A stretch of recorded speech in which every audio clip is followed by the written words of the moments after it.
Hello, everyone. Welcome back to Field Stories. My name's Nick Smith, and we're with Michela. Kind of. I mean, she she was here, right? I think, or was that Yeah, just you? well, Or... I mean, I think to reveal the magic behind the show. I mean, we've actually already recorded the interview you're about to listen to, because all of you are going to stay and listen to the whole episode, right? Yeah, please So, do. and Michela is a part of the episode, but it is a struggle because she's currently living in a cave somewhere in the woods in Massachusetts. So apparently, either that or her cat, maybe her cat peed on her router. I don't know, but her connection is questionable during the episode. So we decided that the intro would be smoother with two people who have stable connections. So we missed you, Michela. We're sorry, Michela. But yeah, we just made that I exactly. thought we'd have the best connections here, Yeah, yeah. So where are right? you? This is a different perspective for you, Nick. Where are you? Well, I'm back at my hometown, just at my mum's for a bit. I'm actually going straight back down to my cave, my normal basement dwelling in Falmouth today because I got work soon. So, but I am done with uni. All my university Yay! Congratulations. handed everything in. I ended up having to do about 3 months work in 3 days because I've been so All right. well with all different things.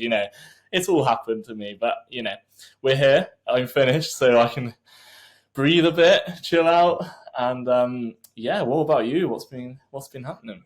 I don't even remember where I was last time we spoke. Oh yeah, I was in Soctapata. I was in the Andes. That's right. Yeah. Well, today I'm in the lowlands again. I'm back in the Amazon, the lowlands, and but actually I have a car in 17 minutes. I leave for a car, and I'm gonna be actually heading back to the city, and then tomorrow I head to Lima, and then later on this coming week I actually head up to Canada, back to my country. It's gonna be nice to be back, but this time I'm going out west. Not I'm from the east. I'm from Toronto, and I'm heading out west to the coast to Vancouver, and then after that, heading up into the temperate rainforest, a different type of rainforest, for the first time, to do some work in Wilderness International property. So I suspect next week when we film an episode, I'll still be in Canada, and then after that, I'm into the wilderness with the bears and the wolves. So. Brilliant. Yeah, should be fun. So yeah, just one last little taste of the Amazon before I head to Canada for about 3 weeks. So yeah, it's cool. Okay. Sounds really good, dude. Well, best of luck with the Canada trip. It sounds great. Yeah. But yeah, today's guest, and now we've let the secret out. It is an amazing episode. I mean, you have to stick to the stories. If anything, the storytelling ability is incredible, and we'll link his YouTube channel. Gives a bit of a hint to why Zach's. Well, maybe you can mention actually who Zach is. Yeah, exactly. Yeah, Zak Cole is our guest today, and he's reached out to us a few times. We found out during the episode that he's actually been listening to our show pretty much since the beginning, which we appreciate, like all of you have, of course. Yeah, of course. And he just reached out to us and has wanted to be on the show, and it's the first guest that we've had that sort of reached out to us. So, well, again, since we've already recorded it, we can spoil it and say I think it was a good decision to have him on. He was great. Amazing, yeah. And I guess without further ado, we might as well just get right to the episode. All right, everyone. So our guest today is Zak Cole, and he is a marine biologist and now transitioning to wildlife filmmaker from Florida. And actually, it's really great to have Zak on, and he's sort of the first guest that we've had on who really sort of contacted us about being on the show. So hey, Nick and Michela, we're hitting the big time. People want to be on our show,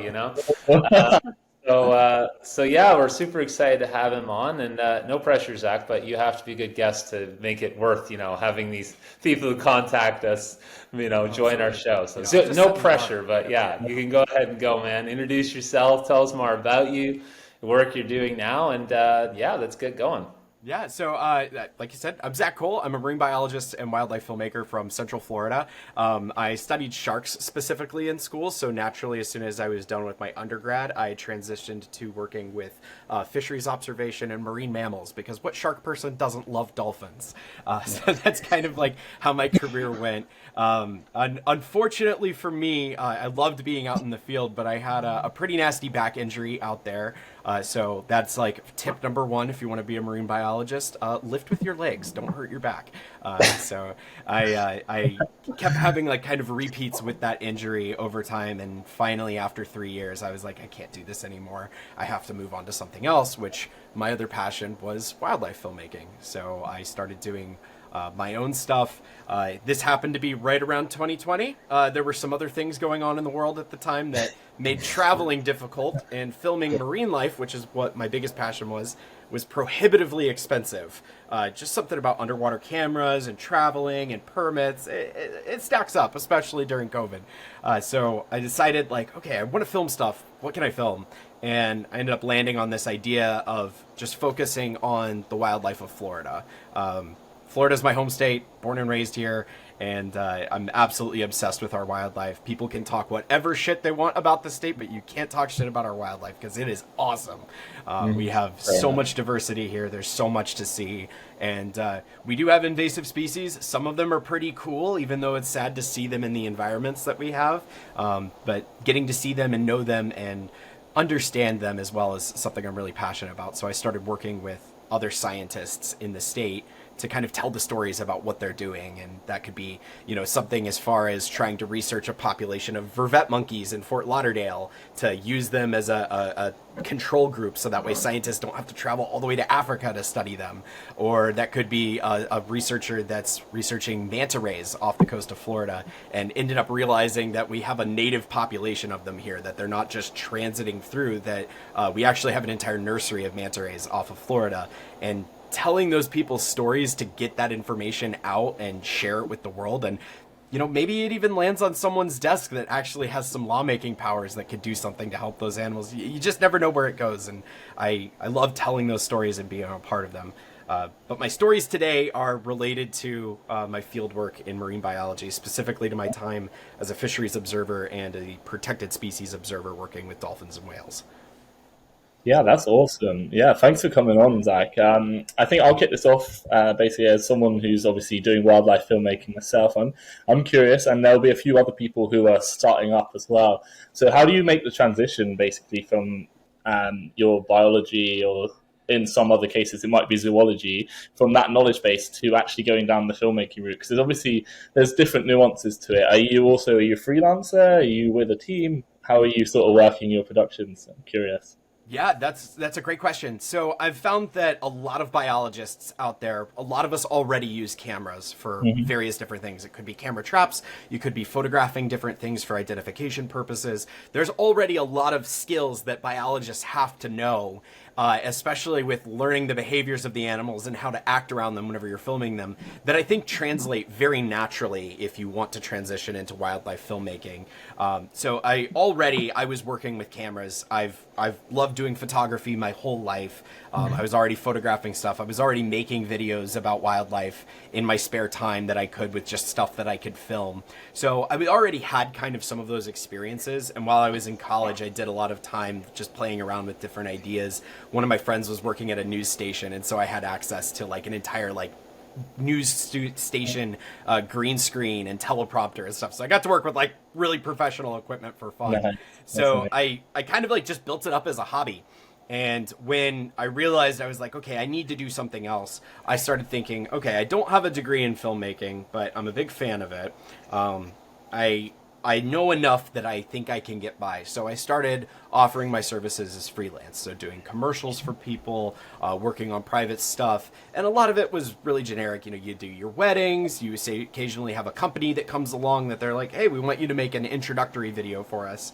I had one of those companies that they wanted me to make an introductory video for, they were a finance company. They wanted me to make an introductory video for their boss, their CEO. And he liked the video so much that he's like, would you consider doing this full time? And that was almost a year ago. And I've been working full time in production for them since then. So I work on a TV show with them. I do all of their social media. I do any videos that they want, I work on. So that's been really great to have that as kind of a resource, and they give me a lot of freedom in wanting to develop new skills. So working with more complicated software like Adobe After Effects, which is a really, really complicated piece of work that I'm sure you're familiar with, Nick. Horrible.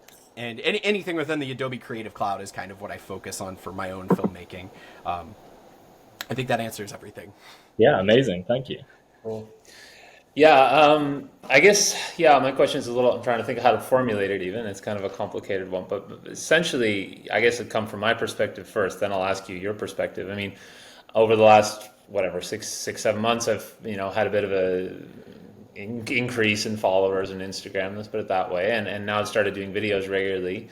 And it's been great in so many ways, but I've also, with it, I kind of knew beforehand, and even now I realize the responsibility that, someone who has followers has. I mean, right now I'm reaching about 1 million people every month, and I realize now, okay, that's responsibility in the type of content I put out there. And I see that in the feedback I get from comments, but also the feedback from my peers and my community of biologists, right? So I guess what I'm getting at is that, you work in a state that is filled with a lot of cool wildlife and a lot of people with pretty extreme personalities about that wildlife. A lot of, as I say, cowboy herpers and cowboys out there. And, for me, it's always a challenge trying to find the balance between doing something that's exciting and gets attention versus something that is, too extreme and puts the wrong message out there, right? So I guess I was wondering from your perspective, what's your experiences working in Florida with people, like some of these people who are going after pythons and, glorifying killing them versus explaining the need for it, right? And yeah, what's your experiences? And also, for you, what is your, I guess for one of a better way to put it, what's your ethics? What's your guidelines? How do you govern yourself and what you create and what you put out there? I think that's a complicated answer to have, and I'm going to do my best to try to get through everything that's there. But I think that it's a good question to have, Chris, because that information, I think that to a lot of, whenever it comes to biologists, it's very easy for us to get kind of stuck in an echo chamber, a bubble of sorts, where we're all talking with each other and we're all discussing ethical ways to do things. How do you actually get the general public, who necessarily might not have that scientific background, or they might not be the most objective observer? How do you actually engage with them? And some people have found success in what is essentially harassing wildlife, invasive and not. I mean, I'm not going to name names, but there's a guy on Instagram right now that's absolutely killing it. And we all know who you mean. Trust me. Yeah. So there are, and I don't know him. I don't know of some of those people because they're not people I particularly want to associate with. I don't. So that's thing number one, is that you as somebody who has a responsibility, who feels that responsibility, you also have to make sure that you're not engaging with them in a way that is going to be supportive of them. Yeah. I'm a very firm believer in calling someone in before you call them out, to at least try to privately engage with them. I think all of us, especially you and me, Chris, are really big on Instagram. Instagram is my favorite networking app out there. It's how I got a hold of you. It's how I reach out to a lot of my contacts and everything. It's a great way to get a snapshot of someone's personality and kind of see what they're about. And Instagram also has a direct message feature. So that's really great. You can DM them and you can try to talk with them and you can try to engage with them. And sometimes you'll get somebody that'll be like, oh my God, I didn't realize that this was a mistake. I didn't realize what I was doing was wrong. That doesn't really happen all the time, but it does happen sometimes. And you'll never know if you could have had that interaction first if you're calling them out for doing something wrong. Because the moment you call them out for doing something wrong, for doing something that is morally or ethically ambiguous, the moment you do that, they're on the defensive. And they are turned off to any point you could possibly make. If you make it you reaching out to them in a polite way, if you try that first, I find that you'll have a lot more success. And in the end, they could look at you and they could be like, "Hey, man, go fuck yourself." So, I don't. Are we allowed to say? Are we allowed? Okay. I think I've heard other people say it's an adult show. No worries. They could look at you and they could say, "Hey, man, go fuck yourself," and you'd be like, "Okay, cool. You are free game now." So, but even then, I think it's also you should politely try to call them out. I'm not trying to start beef with anyone. I made a comment on one guy's Instagram that I was like, how has Florida Fish and Wildlife not arrested you yet? Like, it's kind of playful, and The guy actually responded to me. He said, "They can't catch me before I catch them." And it's like okay, like there's a playfulness there to it, and so I feel like you're still doing the responsible thing with calling them out, while you're still making sure that you never know how many people are going to see that comment and be like, "Wait a second, is this illegal? Is this allowed? Is this okay?" Yeah. So that's the best I've got. No, it's interesting. It's just it's something that until you're in this position where you're making content that a lot of eyes are seeing, it's something a lot of people aren't really maybe aware of. And I mean, just to follow up quickly from my end, I think you're right about that. And I mean, comments as well. Like I have friends who see some of the comments on my posts and they're like, "Oh, you should just tell them to F off," basically, right? And I'm just like, well, I mean, normally it depends on the comment. If the comment seems rational, but just from concern, then I explain what's happening. And if it's a comment that just seems to be insane, I just usually ignore it because it's not worth the time, But yeah, I think in general, you're right. It's good to reach out to people and try to just be calm and level-headed and explain your position when you can. So no, cool. Thank you for that. That's awesome. And there's still a lot of ignorance out there to deal with, like.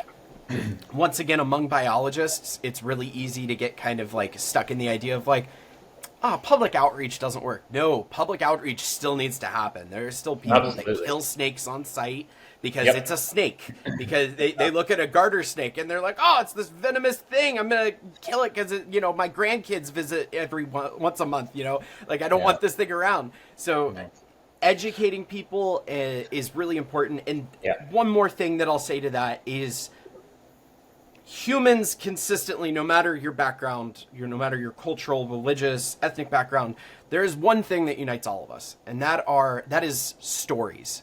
We all share stories. We love stories, and getting people to connect to a story, I think, is something really powerful that we all have the ability to do. As a biologist, how do we tell the stories of our subjects in a way that makes the information approachable to a layperson, to somebody who might not have that scientific background? And as a filmmaker and a biologist, I look at myself as kind of the bridge in bringing it from that scientific background to something maybe a little more easily approachable and digestible to someone who doesn't necessarily understand a lot of the terminology that we use on a daily basis.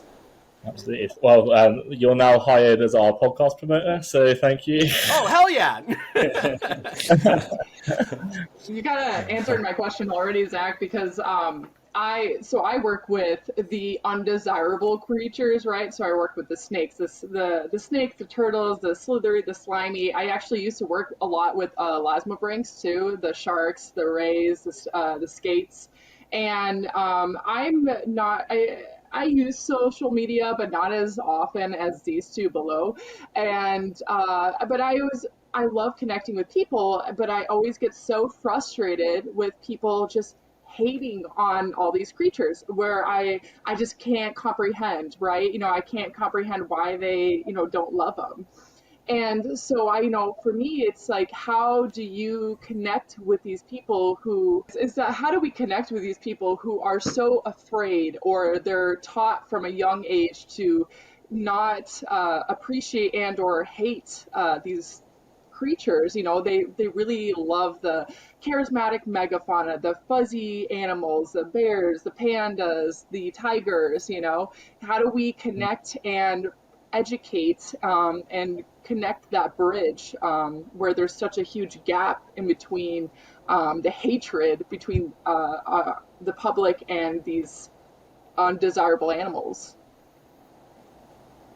Absolutely. That's a wonderful question. So how we go about bridging the gap between those animals that are sometimes maligned and the animals that, maybe don't need too much PR. Like I go back to, I'm a shark person that ended up working with dolphins. Dolphins have great PR, sharks not so much. We have literally a whole week on multiple different channels dedicated towards, sometimes promoting fear of sharks. They're getting better about it, but they've still got a lot of ways to go. So how we actually go about bridging that gap, I think it comes back to telling those stories, connecting people to those things. You look at some of the cultures that are here in North America that they developed around something like a snake per se, and they have those snakes baked into their mythology. They have respect and reverence to them. You have other cultures that, like in the Indo-Pacific, that they recognize how important sharks are in an environment, and they weave those animals and their importance into their cultural stories that they have. In our modern world, I think that's how we do it. I think that's the best way to do it. The only thing is that you also have to compete with the bad stories about it. You know, man saves Eastern diamondback rattlesnake from crossing the road isn't as good of a headline in our media as man bitten by Eastern diamondback rattlesnake rushed to a hospital, barely survives. So I think we have to go about changing the culture about how we approach those things. Is that something that any one of us can solve as an individual? I don't think so. But as a group, we can work towards improving that over time. And we just have to keep hitting these same points over and over, which can be so incredibly frustrating, and it makes you apathetic sometimes. Yeah. But the best way to defeat apathy is with action and actually making a difference. And it might be small, but just connect to one other person. Just connect to one other person and tell them your stories. And I think that's the best way we do it. We do it one person at a time. It's an insurmountable task for a single individual, but all of us who love nature and love wildlife and love these things like snakes and elasmobranchs, and I mean, Chris, you've probably dealt with how many people are just insanely disrespectful to birds for no reason. Like, telling their stories and connecting people to them, that's how we win. That's how we change things. Be that change. Yeah, no, I would agree with that. I mean, I think also, it depends on the group of animals, right? But I mean, for animals that are feared, specifically, if we're talking snakes, and you mentioned sharks, I think another thing that's really important is to explain to people, that these are not evil and inherently bad animals. I think that, most of us either have a dog or interact with a friend who has a dog, and dogs are dangerous if they're not treated well. Extraordinarily so. Scared. They can easily kill you or injure you badly, and yet we love them. They're cute. They're lovable. And meanwhile, we think snakes are horrible, evil animals. Well, some people do, and sharks too, and we don't realize that snakes are usually just scared and reacting out of fear, and sharks are just being stimulated by, some kind of trigger that causes them to feed. It doesn't make them evil, So I think sometimes too, trying to demystify these animals and explain their behavior so that people don't think they're evil. It's a lot harder to justify persecuting an animal when you realize it's just acting natural or it's scared than it is when you make it an enemy or evil. All right. Absolutely. So I think that's another strategy. And again, I completely agree. Down those barriers, those boundaries, exactly, and explaining preconceived notions. Yeah, I think people such as yourself, Zach, and of course you, Nick, and all of us, but especially filmmakers and wildlife communicators, that is a really big role that you guys have right now in this world. So that's awesome. I guess I'll steal your question, Nick. You might have been about to ask it, but I'll steal it anyways. I just Zach was saying just quickly. Yeah. So we're talking about like species that obviously get a lot more attention than others. I think that the giant panda, for example, might be the biggest example of it, because there's a lot of people actually sort of I was having this conversation with a lecturer, and they were saying that there's a lot of people actually think that their ecological role isn't as high as some of the other ones, which is obviously unfair. I wouldn't agree with that, but they were saying there's so much money being pumped into this animal, and they're hardly sort of actually really increasing, but whereas it could maybe be spread a little thinner towards some of the more important aspects of the ecology. I'm just curious what you guys would think of that statement. It's quite a bold claim, but I'm curious what you guys would think about that. I think one thing that we could do is, if people are really concerned about panda populations, we have a lot of wild bamboo here in Florida. Why not just introduce another invasive species? We'll see if they can persist here. We've already got black bears. We could just have panda bears as well. But realistically speaking, it is tough to compete with those kind of like characteristic fluffy animals like what we were talking about. There's a comedian that I really love listening to, John Oliver, that occasionally he rags on panda bears, and he's like, look at them, they don't want to be here. So So true, so true. I mean, I think to answer your question, Nick, that might be one of our, you know how we've talked about having episodes about a topic? I think funding and conservation is a whole episode.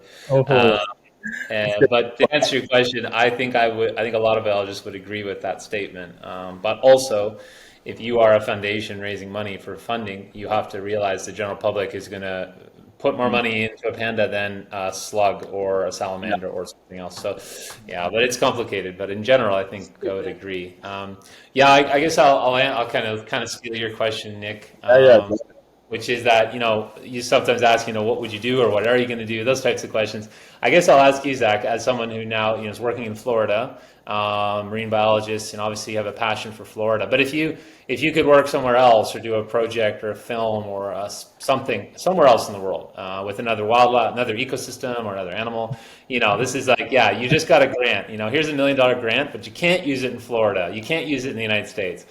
You can't go off the coast in Barbados. Okay, you got to go somewhere slightly different. Where are you going to go? What do you want to do?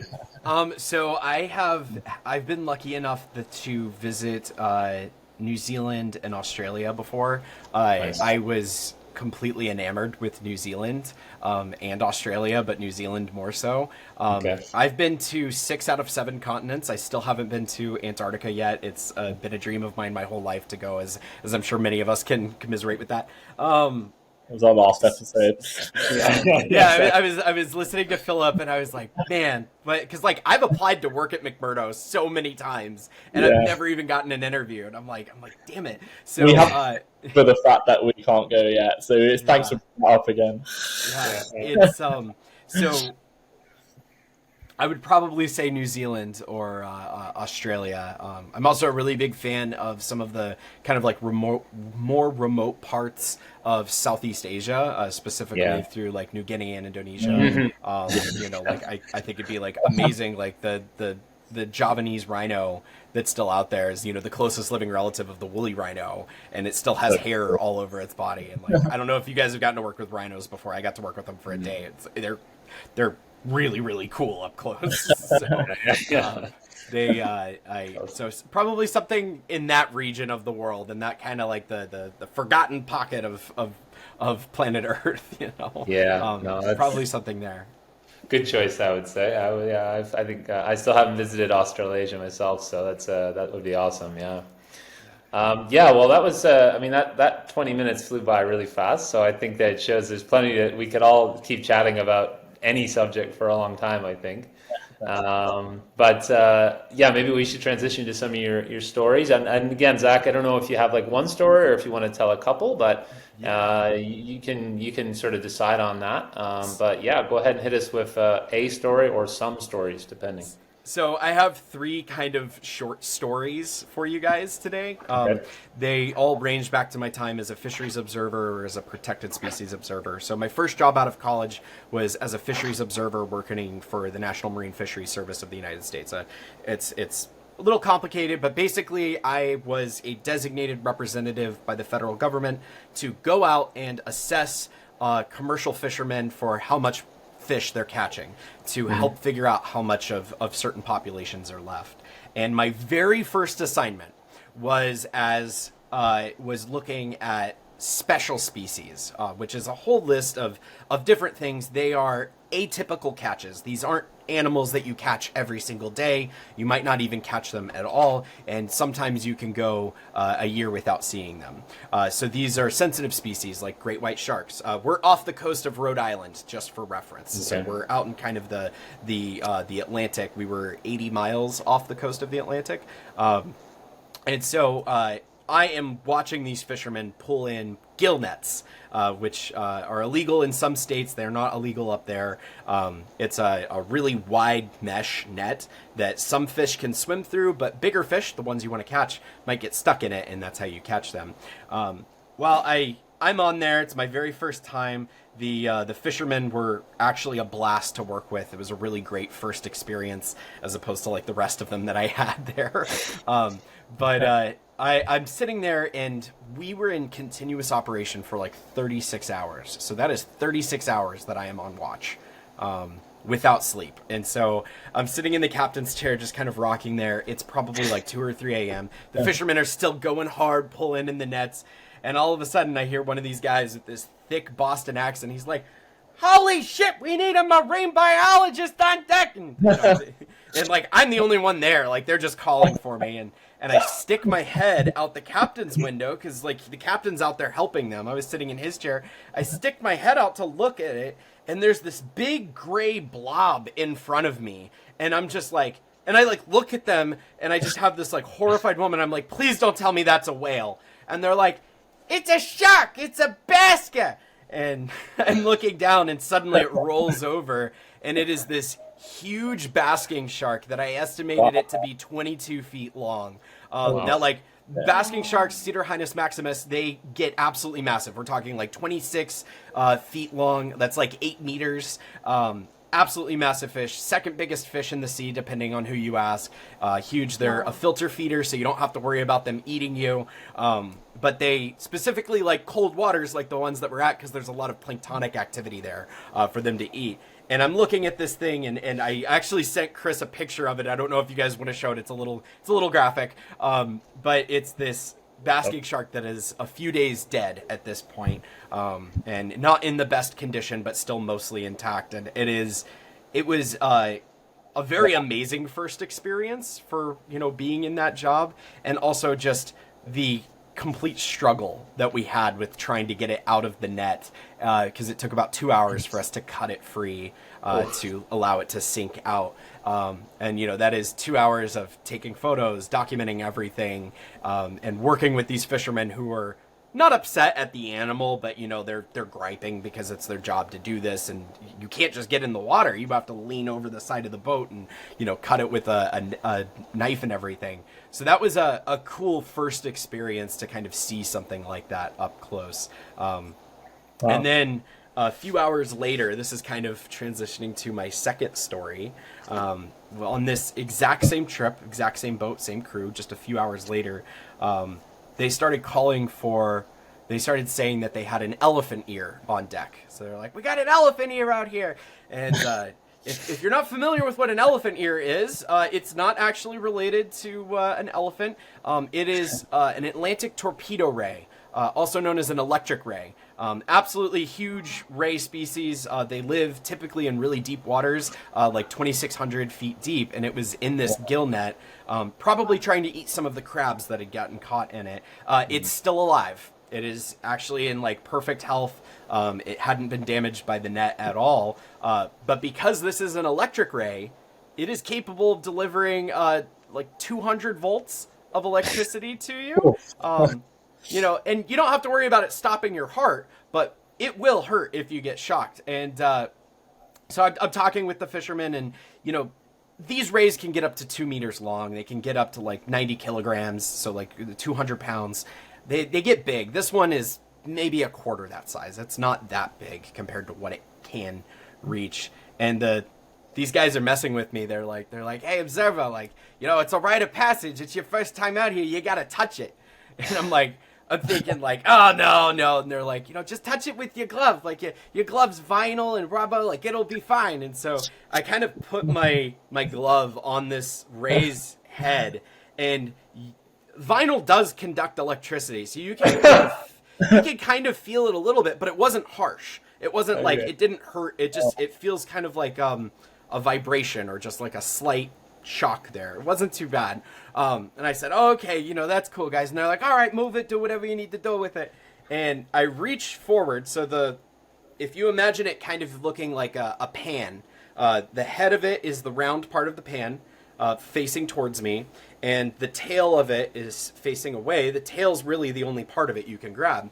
So the electric organ for an electric ray sits right behind the eyes. So if you're thinking of it like a frying pan, kind of right in the middle of it.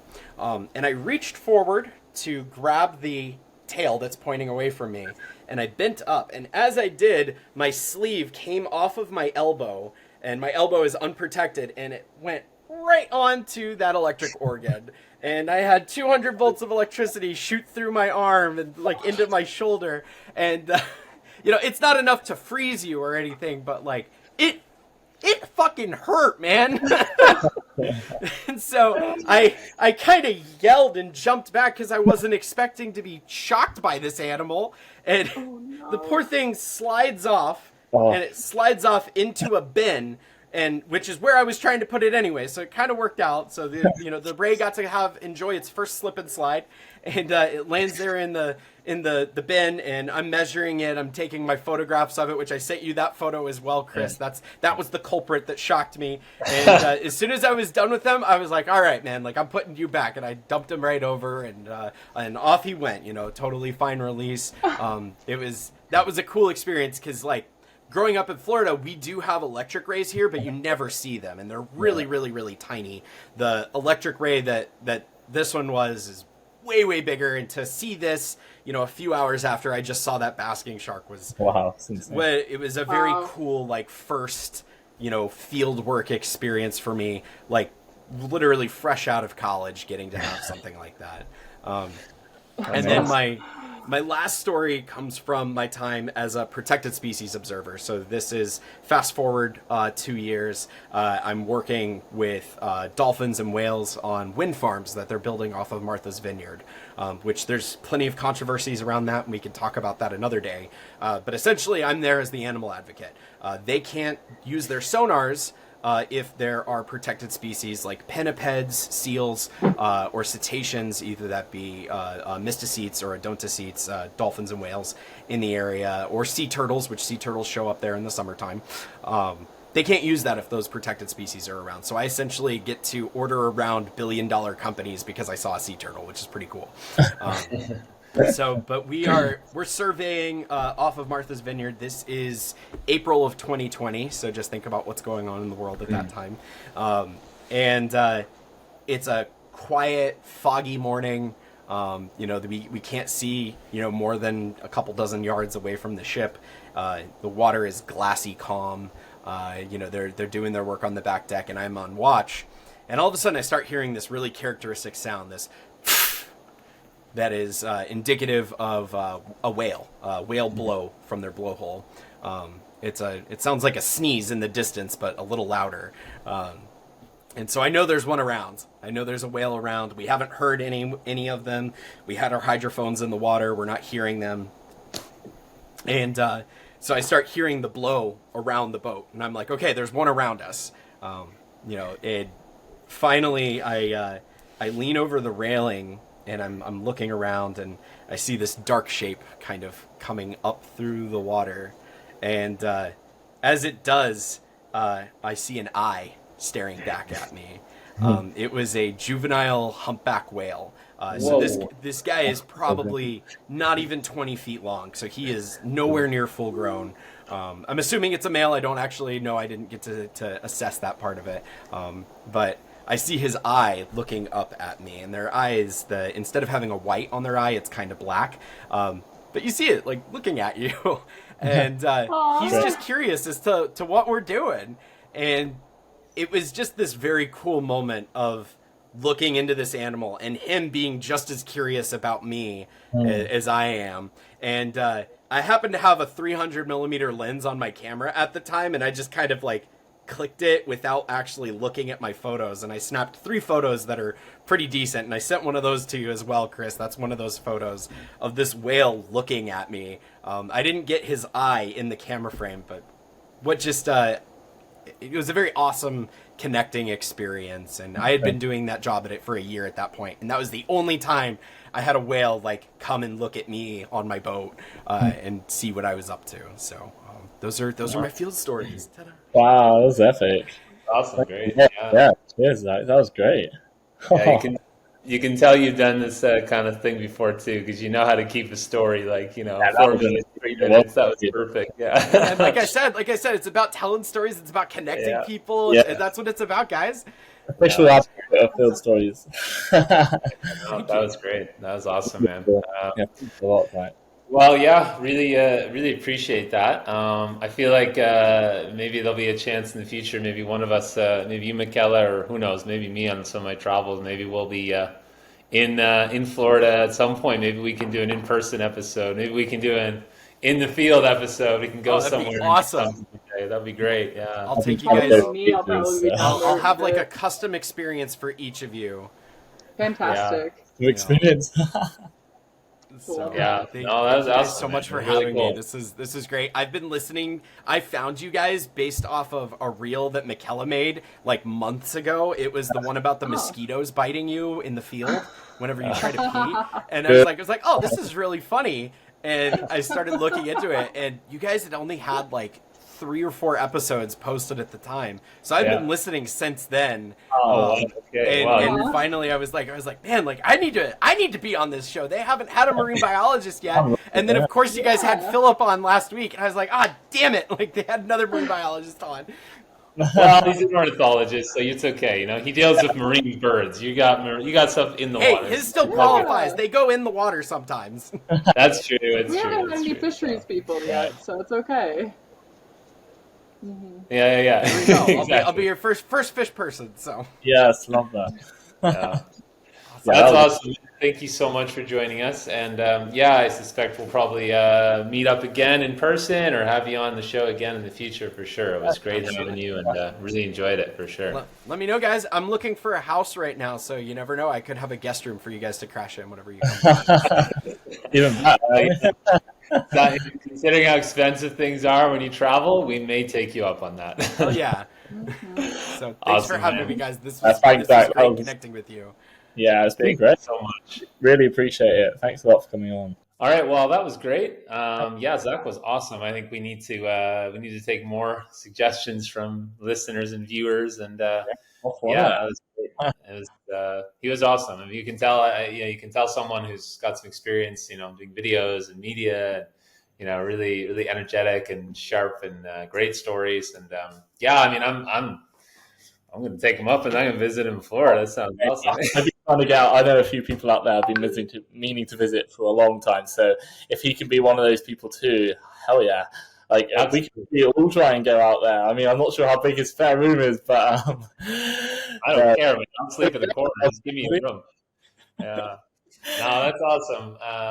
Really cool stories and really cool perspectives. And it's interesting conversations. I feel like we could just. He feels like the kind of guy you could just sit down, have a beer with, and chat for like 6 hours. So it was awesome. I mean, it's all about that, right? His stories were amazing. I mean, the storytelling abilities were absolutely incredible. I mean, I was hooked the entire time. Yeah, that was awesome. Unfortunately, Michela was unable to continue with this part of the episode because her connection's just. It's not too great. She's gonna have to pony up for that higher speed internet out there, or maybe that's just how they roll in Massachusetts. Maybe they're still got the tin cans when they make phone calls. I don't know. But, it's a little rough.